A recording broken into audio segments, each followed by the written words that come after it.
Imom G'azoliy qabr azobi 3-qism. Sufo Alloyor ham bu haqda o'zining Sabot al-Ojizin kitobida maxsus bob ajratadi. Azobi qabrning bayoni deb nomlangan bu bobda Alboma shunday yozadi.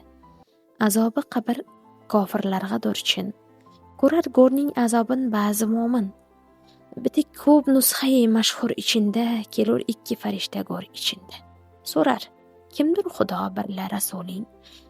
Nadur derlar yana dining u yo'ling. Agar kimsa farishtalar g'azabidan chiqar o't burni ham og'zi yo'labidan. Agar haybat bilan qilsa nazora, bo'lur g'amgin kungullar pora-pora. Degay, ey odamiy buldur senga joy, javobing bermasang voy ustiga voy. Ururlari gurzi bilan ul ikki yor, eshtur insu jindin o'zga jondor.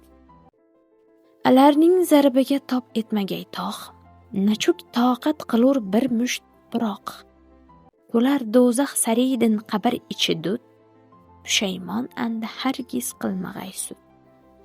Inoyat aylasa donoyi asror, kirar go'rga muloyim ul ikki yor. Degaylar kirsalar xaf etmamandin, so'rarlar mehribonlik birla andin. Agar bersang javobi bosavobi, ochar jannatdan ul manziliga bobi. Qorong'u go'r bo'lur andoq farahnoq, jahonning shafqi yodingdan chiqarmoq. Ko'ngilda g'ussa qolmas bir chig'itdek, yotursan yangi uylangan yigitdek.